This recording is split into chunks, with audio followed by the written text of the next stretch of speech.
Baik, kita mulai. Bismillah. Assalamualaikum warahmatullahi wabarakatuh. Alhamdulillah hamdan katsiran tayyiban mubarakan fih. Wassalatu wassalamu ala asyrafil anbiya'i wal mursalin nabiyyina Muhammadin wa ala alihi wa sahbihi ajma'in. Amma ba'd. Jamaah sekalian yang semua dirahmati Allah Subhanahu wa taala, melanjutkan pembahasan kita mengenai adab-adab Islam. Terakhir kita berhenti pada pembahasan mengenai hendaknya kita menjauhkan diri dari perkara yang menyelisihi tuntunan Nabi Shallallahu Alaihi Wasallam dalam berziarah kubur. Sebagaimana disampaikan dalam riwayat Imam Muslim dari sahabat Jabir bin Abdullah radhiyallahu anhu, semoga Allah meridhai mereka berdua. Beliau mengatakan karena Rasulullah Shallallahu Alaihi Wasallam idza khataba, dahulu Nabi SAW ketika khutbah Jumat, ihmarrat ainahu wa ala sautuhu washtadda ghadabuhu hatta ka'annahu mundhiru jaish. Nabi SAW ketika berkhutbah Jumat itu, beliau matanya memerah, suaranya meninggi, volumenya dikeraskan dari biasanya. Kemudian nampaklah dahsyatnya amarah beliau. Seakan beliau ini benar-benar mempersiapkan diri, mengingatkan kepada jamaahnya bahwasanya ada pasukan yang segera menyerang. Kemudian Nabi SAW mengatakan subhakum wa masakum. Nabi SAW mengingatkan bahwasanya siap-siap mengenai apa yang akan ditimpa oleh jamaah sekalian pada saat itu, yaitu para sahabat. Bahwasanya di pagi, baik di waktu pagi maupun di waktu sore, di pasukan yang dia akan Nabi Sallallahu Alaihi Wasallam ini akan hendak menyerang, mau di pagi hari ataupun di sorenya. Nabi SAW kemudian mengingatkan,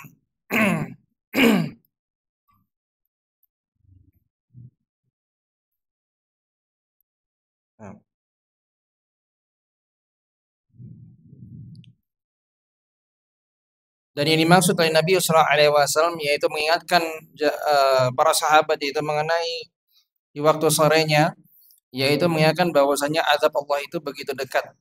Ya. Maka Nabi SAW mengatakan atau bersabda, bu'itsu ana wa sa'ah kahatain wa yakrun baina isba'ihi as-sababa wal wusta. Kemudian Nabi SAW memberikan isyarat dengan kedua jari beliau, jari telunjuk dan jari tengah.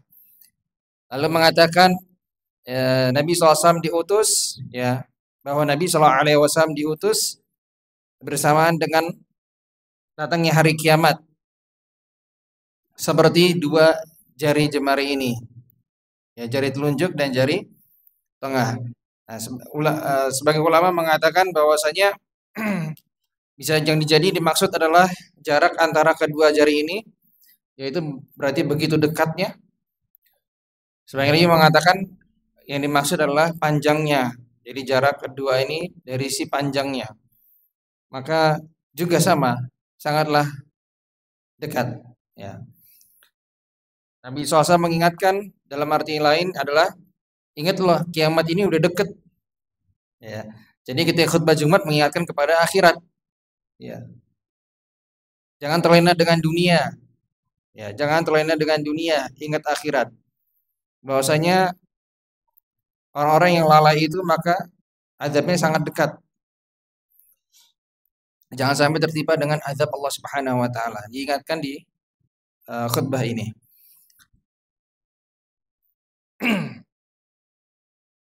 Kemudian dilanjutkan kembali, Nabi SAW melanjutkan khutbah beliau, amma ba'd, Ya.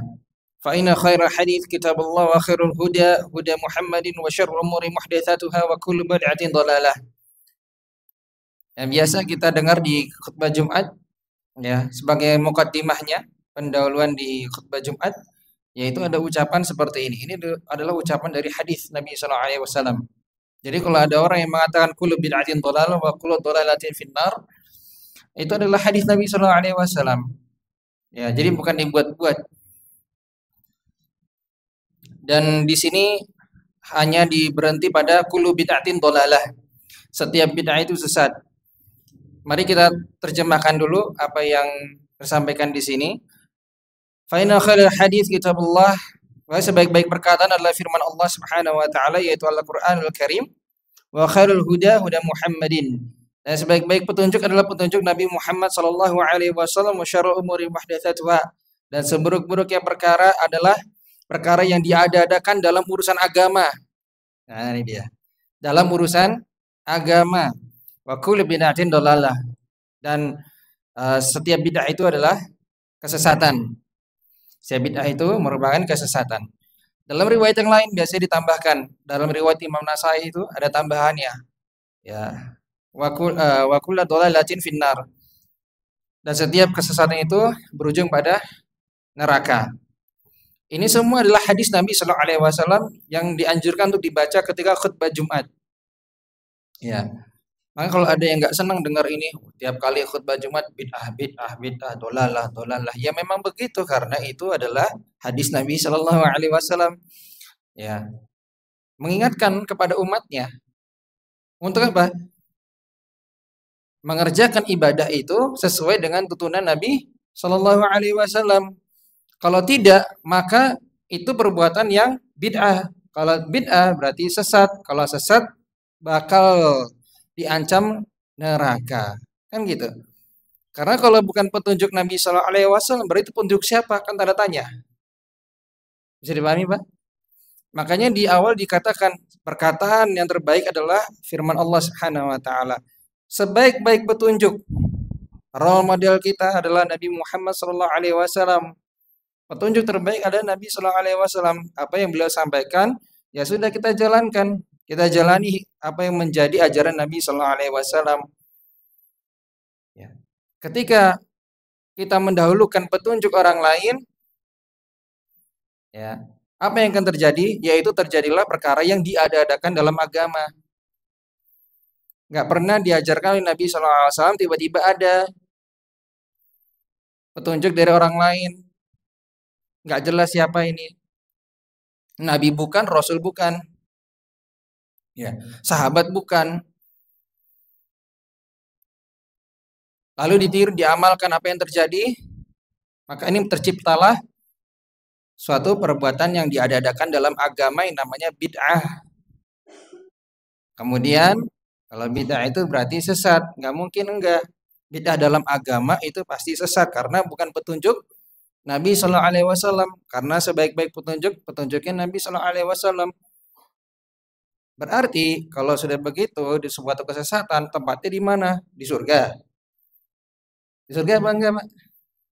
Ada nggak di surga kesesatan? Orang sesat langsung surga kayaknya.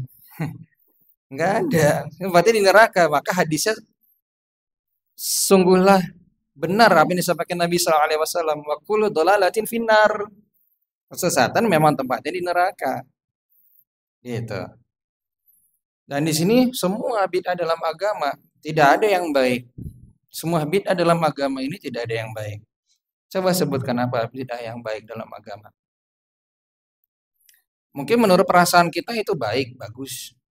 Tapi kan timbangan bukan dari perasaan. Tapi timbangannya lah Al-Quran dan hadis. Kan begitu. Jadi patokannya Al-Quran dan hadis. Nih. Jangan perasaan, jangan pakai perasaan. Sehingga nanti ziarah kubur, ya nggak enak ini kan Mbah Buyut. Masa nggak dikasih air, nggak dikasih bunga-bunga. Ya akhirnya jadi petunjuk siapa yang mau diikuti? Gitu. Petunjuk siapa? Dilarang menyelisihi tuntunan Nabi SAW ketika berziarah kubur. Kan itu babnya. Maka ziarah kubur itu juga harus sesuai dengan tuntunan Nabi SAW. Nggak ada Nabi SAW itu pergi nyekar gitu, kemudian bawa bunga, nambah bunga. Sekali lagi, hadis yang berkenaan dengan beliau mematahkan pelepah kurma kemudian ditancapkan ke dua kuburan itu adalah sekali-kalinya itu. Jadi enggak setiap kali beliau ke makam kemudian ditancepin semua gitu kuburan para sahabat. Enggak begitu. Dan tidak ada sahabat yang melakukannya. Ini menunjukkan memang kekhususan Nabi Shallallahu Alaihi Wasallam, Bapak Ibu. Karena apa? Karena harus tahu dulu dapat wahyu kalau yang di kuburan ini tuh memang sedang diazab apa tidak. Kan begitu awalnya. Nabi SAW dapat wahyu kalau dua kuburan ini sedang disiksa karena dua hal. Yang satunya namimah, yang satunya nggak bisa menjaga dari najis, kan begitu. Berarti kan harus ada tahu dari gaib. Gaib datangnya kuncinya dari Allah Subhanahu Wa Taala. Kalau ada orang sekarang aku ngaku, saya naruh ini karena memang ini sedang diazab kubur. Dia bukan nabi, bukan rasul. Lalu dapat dari mana pengetahuan gaib itu? Tanda tanya besar. Dukun, iya. Dukun berjubah, kiai. Nah, ini jadinya apa? Sesat. Bahaya. Kok bisa tahu yang gaib? Kok bisa tahu apa yang terjadi alam kubur? Nah, ini semua adalah kesesatan. Ya.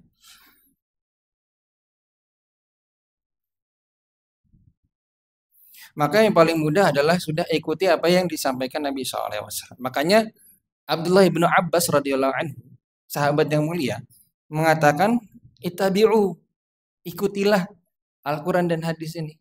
Oh, sudah jelas kok. Ikuti aja. Amalkan sebisa mungkin, ya, larangan dijauhi.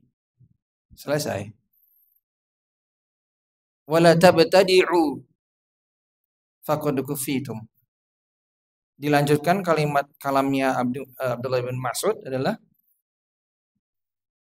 jangan kalian berbuat bid'ah.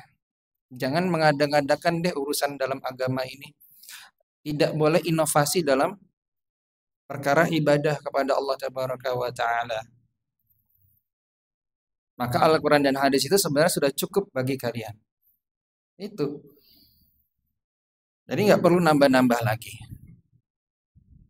Khawatirnya seorang yang dia mengambil petunjuk selain petunjuk Nabi Shallallahu Alaihi Wasallam, menganggap, berarti apa? Berarti dia menganggap, orang ini menganggap petunjuk selain Nabi Shallallahu Alaihi Wasallam itu adalah sesuatu yang setara dengan petunjuk Nabi Shallallahu Alaihi Wasallam.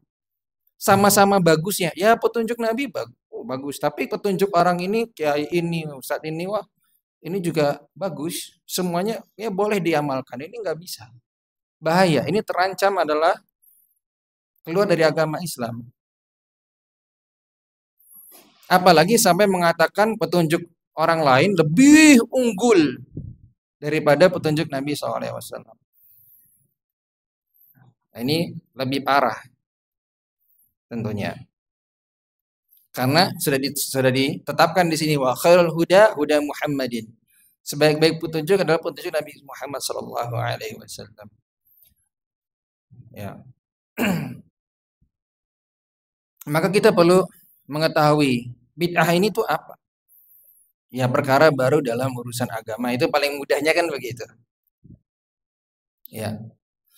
Jadi memang perkara yang baru, ya, dia menyelisihi syariat Islam, menyelisihi tuntunan Nabi Sallallahu Alaihi Wasallam. Kemudian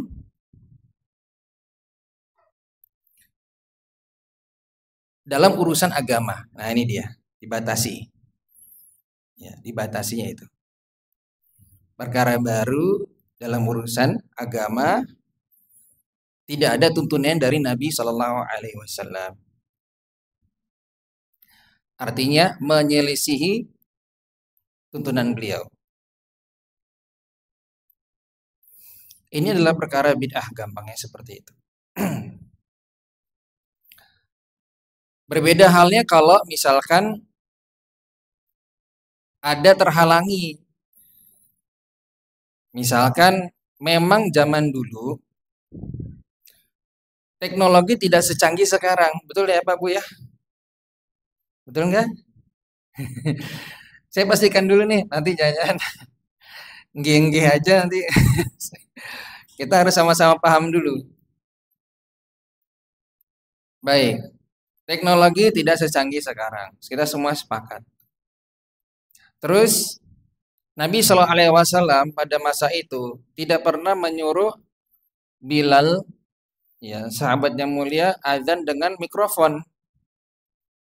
Betul ya Pak Bu ya? Karena belum ada, teknologi masih belum secanggih sekarang. Berarti kan terhalangi, ada yang menghalangi apa? Yaitu kecanggihan atau perkembangan teknologi.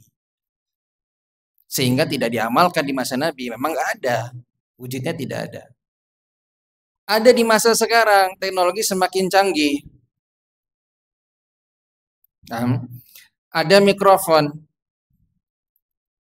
dipakai untuk mengumandangkan azan, dipakai untuk imam sholat jahar. Bid'ah apa tidak?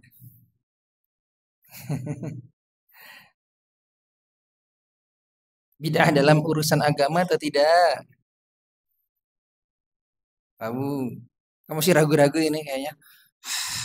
Ya apa enggak ya? Gimana Pak? Tidak, betul. Itu bukan bid'ah dalam urusan agama. Kenapa? Kalaupun dikaitkan dengan urusan agama karena itu masalah azan, berarti di zaman Nabi itu tidak ada teknologi. Itu jawabannya. Sekarang ada teknologi itu. Itulah yang dinamakan, namanya adalah wasilah untuk kepada yang disyariatkan, yaitu azan. Sehingga alat yang digunakan untuk itu maka diperbolehkan. Ada maslahat untuk menggunakannya. Maka itu diperbolehkan. Itu bukan bid'ah yang dimaksud. Ya. Lain lagi misalkan contoh. Dulu mungkin kalau pergi haji nggak bisa. Terkendala dengan kendaraan, betul? Zaman dulu loh. Mungkin naik kapal laut yang dari kayu gitu kan. Bisa berbulan-bulan baru sampai. Atau bagaimana. Ya. Sekarang sudah ada pesawat. Di zaman Nabi tidak ada pesawat. Nah, menggunakan pesawat untuk haji bid'ah atau tidak? Bukan. Karena memang di masa Nabi tidak ada sarana untuk itu. Tidak ada teknologinya, belum ada. Tetapi lain halnya Bapak Ibu. Kalau misalkan di zaman Nabi bisa dilakukan, tidak ada penghalangnya. Tapi nggak diamalkan sama Nabi Shallallahu Alaihi Wasallam berserta para sahabat.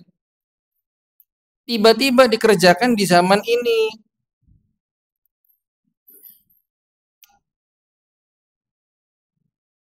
Contoh,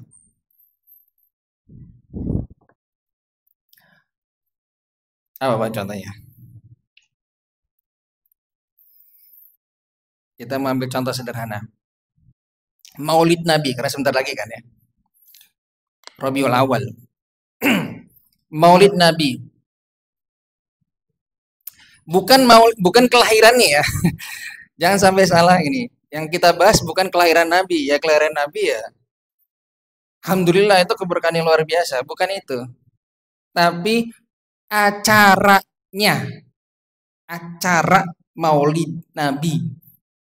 Ya. Mengadakan acara Maulid Nabi, ikut serta di dalamnya. Nih yang kita bahas.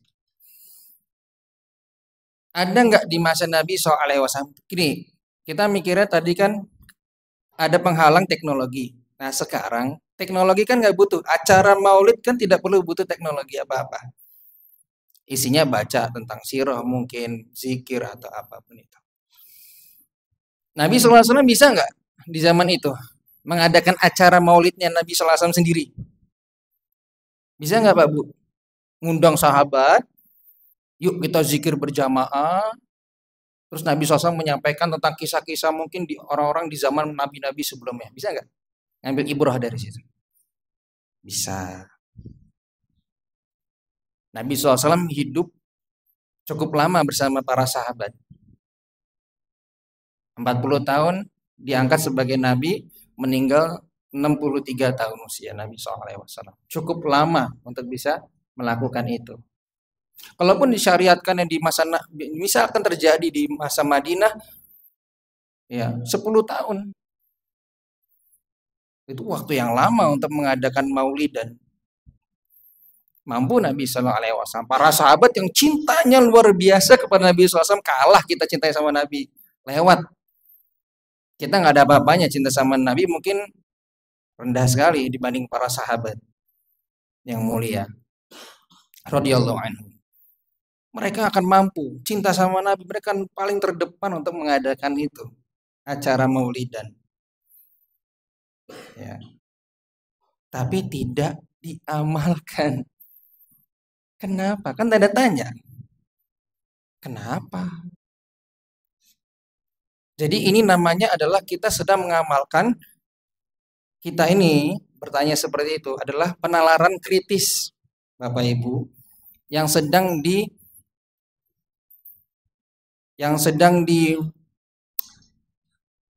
didukung oleh pemerintah, Menteri Pendidikan dalam 8 dimensi profil kelulusan. Salah satunya penalaran kritis.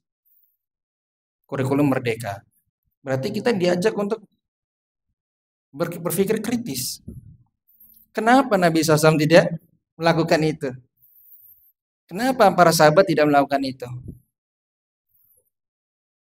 Jangan nanya. Nggak boleh nanya. Ya gimana gak boleh nanya? Lalu gak tercapai dengan apa yang diinginkan untuk mencerdaskan bangsa menghadapi Indonesia emas nanti. Maka dari itu perlu ditanyakan. Jawabannya apa?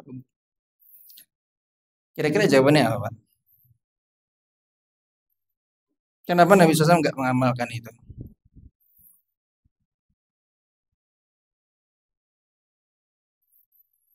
Kira-kira aja kenapa? Nggak disalahin ini, nggak ada nilainya.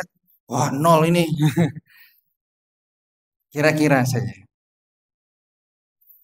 Nah, apa, Bu? Nah, kira-kira kenapa? Kenapa? Ya, kenapa tidak diamalkan? Tidak. Nabi SAW mengadakan acara ulang tahunnya beliau. Maulidan. Kan mampu nih. Kan nggak perlu teknologi. Nggak perlu. Undang sahabat datang sudah makan-makan atau mungkin bersedekah atau mungkin berzikir yang membacakan kisah-kisah masa orang terdahulu bersama para nabi mereka, ngambil ibrah dari situ kan bisa. Kenapa tidak dilakukan? Jawabannya satu, memang tidak disyariatkan. Itu menunjukkan hal itu tidak dari agama Islam. Hal itu memang tidak penting. Kalau itu penting, pasti udah diamalkan sama para sahabat. Paham gak, Bu? Nggak mungkin para sahabat ninggalin kalau itu adalah dapat keutamaan yang luar biasa. Nggak mungkin. Dan tidak mungkin Nabi SAW mengabaikan. Masa Nabi mengabaikan kalau ada keutamaan? Tidak mungkin. Mustahil. Ini menunjukkan perbuatan itu tidak diajarkan Nabi SAW. Bukan tuntunan Nabi. Tiba-tiba di zaman sekarang diadakan acara seperti itu. Kira-kira tuntunan siapa Pak Bu? Nah, Silakan dijawab sendiri. Ya. Maka dari itu inilah yang dimaksud perbuatan yang diada-adakan dalam urusan agama. Gitu. Baik. Dalam perkara yang lain masih banyak ya seterusnya. Apalagi dalam urusan perkara keyakinan akidah kita juga sama. Ya, seorang meyakini ada orang yang tidak meyakini Allah punya sifat, nah kan kayak gitu. Nah ini juga sama. Ini termasuk perkara yang bid'ah. Sifat-sifat Allah nggak diyakini sama dia, diingkari. Allah punya sifat rahmat, enggak. Allah punya sifat sabar, enggak. Allah punya sifat penyayang, enggak. Ditolak semua. Ya. Ini adalah keyakinan yang batil, masuk perkara bid'ah yang baru diadakan pada masa orang tersebut, yaitu Ja'ad bin Dirham. Jauh setelah masa Nabi Sallallahu Alaihi Wasallam. Nah, ini dia harus yang hati-hati. Jadi dalam segala perkara agama itu ada celah-celah di mana orang-orang ingin merusak ya kemurnian dari Islam itu dengan mengadakan perkara yang baru dalam urusan agama yang nggak pernah diajarkan Nabi Sallallahu Alaihi Wasallam. Makanya disebutnya apa? Dolalah, kesesatan. Maka hati-hati kalau kita mau beribadah. Benar-benar kalau nggak tahu, mesti tanya. Hindari ikut-ikutan. Sekarang itu kita udah nggak zaman ikut-ikutan lagi. Kenapa gitu? Kenapa harus gitu? Ya ngikut aja lah. Nggak bisa. Penararan kritis ini yang didukung oleh Menteri Pendidikan kita. Ya, coba nanti cek aja.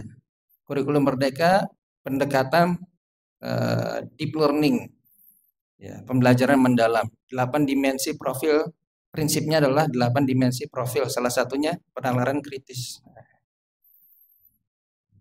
Jadi jangan sekarang ikut-ikutan aja. Tanya, kenapa begitu? Kenapa harus begitu? Mana dalilnya? Itu yang kita tanyakan. Kalau nggak ada, nggak tahu, nggak saja tidak dijalankan. Oh ziarah kubur itu harus bawa ini, bawa ini. Dikasih penerangan, dikasih ini. Oh, mana petunjuknya dari Nabi Sallallahu Alaihi Wasallam? Nggak ada. Ya sudah jauhi, tinggalkan. Ya. Baik. Nah seperti itu kurang lebih.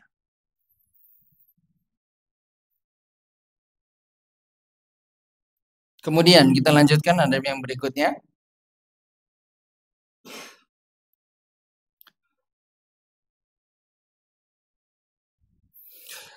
Yaitu adab yang berikutnya adalah tidak boleh duduk di atas makam. Tidak boleh juga tiduran. Di atas makam nggak boleh duduk, Pak. Ini biasa terjadi kalau makamnya itu dikasih marmer, dikasih lantai. Terus karena capek lama berdiri, duduk deh. Nah ini masuk nih, bahaya. Coba kita simak hadisnya. Qala Rasulullah sallallahu alaihi wasallam, hadis riwayat Imam Muslim. Nabi sallallahu alaihi wasallam bersabda, la ayyajlisa ahadukum ala jamratin fatuhriqa thiyabahu fatakhlusa ila jildihi khairun lahu min ayyajlisa ala qabrin. Kata Nabi sallallahu alaihi wasallam, seseorang di antara kalian duduk di atas bara api hingga membakar pakaiannya dan mengenai kulitnya, melepuh. Itu lebih baik daripada duduk di atas kuburan. Ya, ancamannya kurang lebih seperti itu. Kalau mau di atas kuburan, ya udah, lebih baik duduk di atas bara api aja. Cobain tuh panasnya. Itu lebih baik daripada duduk di atas kuburan. Ini menunjukkan dengan jelas ya larangan kita duduk di atas kuburan. Nah, coba kita lihat sih di sini. Nah, ini. Nah, ini. Biasanya kan gini nih modelnya nih. Nah, ini saya nggak tahu siapa ya. Terus ini karena rame, biasanya kan yang nyekar rame, terus lama, akhirnya duduk di sini nih. Nah, di sini. Itu ya. Nah, ini termasuk duduk di atas kuburan. Saya kasih spidol. Yang di YouTube nggak bisa ngelihat ini. Nggak apa-apa ya. Nah, ini dia. Nah, di sini nih areanya nih. Nah, nih. Duduknya di situ. Ya. Inilah yang menjadi kan terkena larangan bahaya. Baik.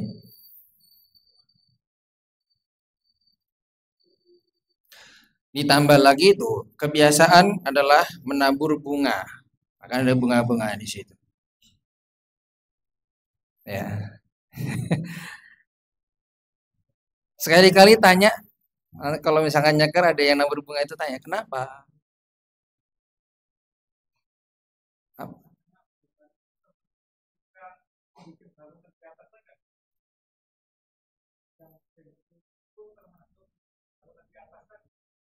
Ah, bukan bangunan tapi bukan bangunan yang dimaksud.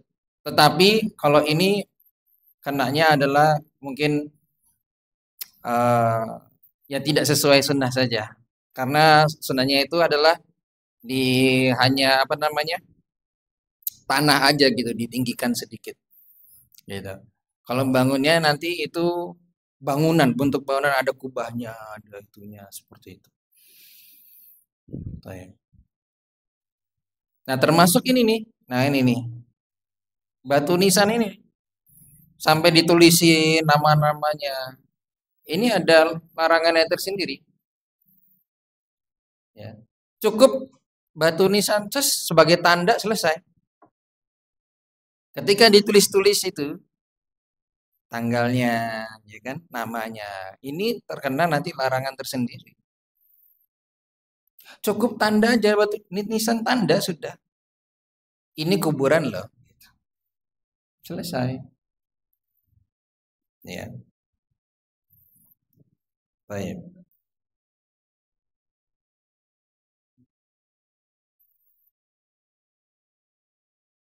Oke. Nah, coba kita lihat. Nah, seperti ini. Siapa yang ingat ini? Kembali. Nah, itu cuma seperti itu. Tumpukan, gundukan gitu. Nandakan itu makam. Kalau rata, khawatir nggak tahu orang ini makam apa bukan. Tapi ketika tandanya udah gundukan, tahuan. Kasih batu. Tuh, nah, selesai tanda, tanda menandakan saja. Kalau bingung ya sudah batu nisan yang bagus versinya keluarga sendiri, gitu. Ukirannya mungkin yang luar biasa, bentuknya gimana, polanya gimana, ketemu ini keluarga saya. Nah, nggak perlu ada nama-nama kan bisa. Nah, selesai taruh deh. Udah cukup. Nah, ya. Ya seperti ini makanya kita mencontohkan indah sekali seperti ini. Sunnah Nabi SAW kalau diamalkan ya seperti inilah.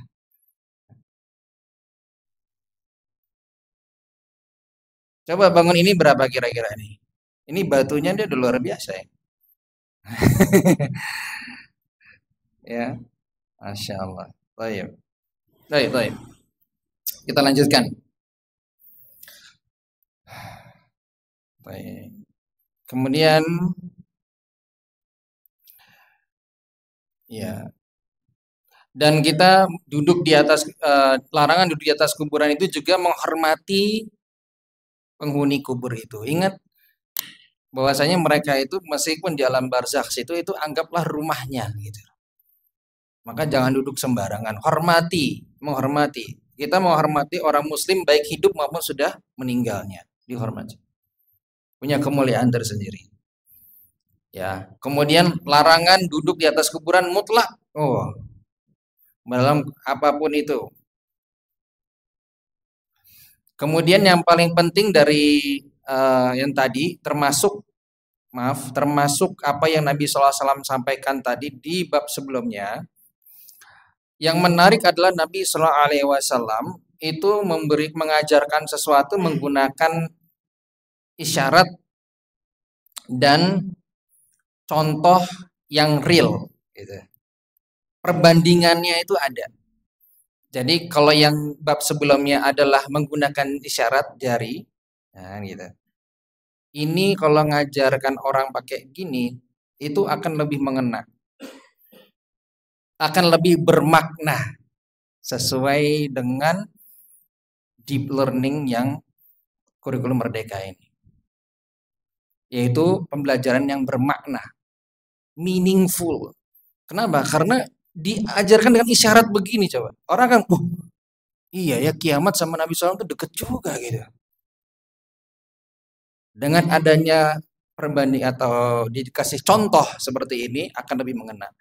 Sama pelajaran apapun kalau dikasih contoh akan lebih mengena. Itulah bermakna.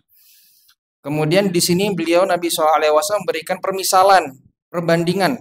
Lebih baik duduk di atas bara api aja deh. Sampai kebakar nih bajunya, kulitnya. Itu lebih baik daripada duduk di atas kuburan. Artinya ini kan lebih bahaya, lebih sakit kan gitu kan. Tapi itu lebih baik coba. Artinya jangan coba-coba untuk duduk di atas kuburan kan gitu maksudnya. Jangan coba-coba duduk di atas kuburan. Kalau mau coba dulu duduk di atas bara api. Nah itu. Permisalan seperti ini dipakai sama Nabi SAW dalam mengajarkan materi. Ya. Jadi luar biasa Nabi SAW itu sebagai guru itu, Masya Allah ya. Dan kami sebagai guru ngambil ini, terapkan dalam lembaga pendidikan.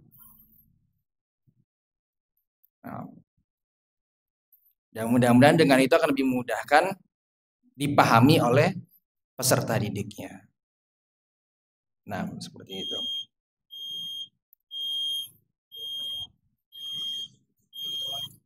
Baik. Kemudian yang berikutnya ada mubina'il masajid ala kubur. Nah, ini baru kita masuk pada adab yang berikutnya yaitu tidak boleh membangun bangunan di atas kuburan. Nah, ini ya.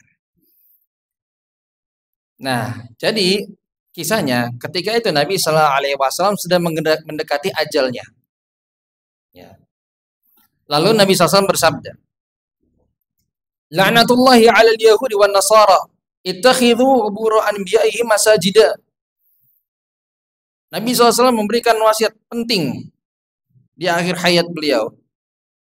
Allah melaknat Yahudi dan Nasara karena mereka menjadikan kuburan para nabi mereka sebagai tempat-tempat ibadah. Tempat ibadah, coba. Kalau tempat ibadah berarti biasanya dibangun itu, ada bangunannya. Ada pintu masuk, ditutup rapat, biasanya ada atap. Ibadah di situ. Mau sujud, mau ruku, mau doa, mau apapun di situ. Minta-minta ngalap berkah di situ juga. Ini bid'ah. Nah, masuk tadi bid'ah tuh. Diadakan dalam agama. Gak pernah diajarin sama Rasulullah SAW. Di laknat Allah coba tuh. Nabi SAW memberikan ini, wasiat ini, supaya kaum muslimin yang datang setelah masa Nabi SAW jangan sampai menjadikan makam Nabi SAW sebagai tempat ibadah. Datang ngunjungin ke sana karena niat ngalap berkah.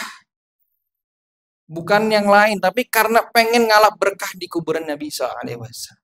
Jangan sampai seperti itu. Sujud rukunya ngadepnya ke kuburan Nabi SAW. Jangan sampai seperti itu. Karena itu dilaknat oleh Allah Subhanahu wa taala. Seperti orang Yahudi dan Nasrani. Dilarang sudah.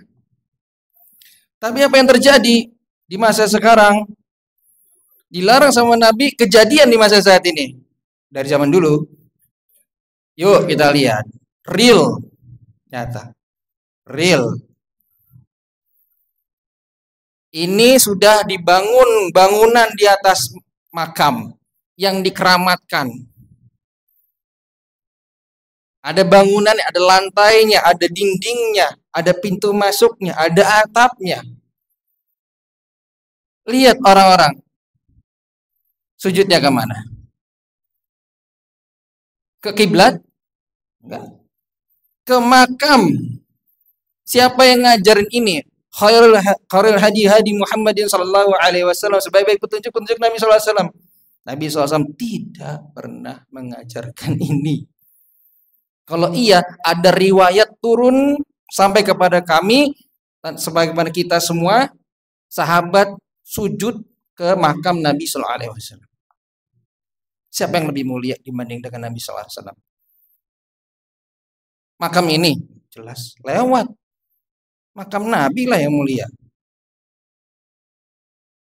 Maka lebih pantas kalau diperbolehkan sujudnya kepada makam Nabi sallallahu alaihi wasallam, tapi itu dilarang. Nah ini melakukan perbuatan yang diada-adakan dalam urusan agama, ini bid'ah, sesat, dan ini bisa menghasilkan kekufuran. Hati-hati ya Bapak. Lihat ini, mewah sekali kuburannya, marmernya luar biasa.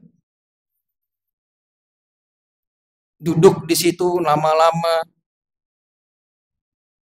ibadah di situ di kuburan. Tidak ada tuntunan dari Nabi SAW seperti ini. Dari itu perlu kita ketahui bersama dan kita cegah ini. Lihat, real ini. Ini larangan dibangun malah membangun di atas makam.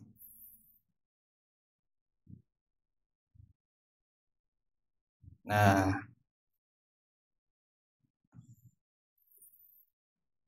ada bangunannya, ada atapnya dibangun. Inilah ya, kita mesti berdakwah Bapak Ibu.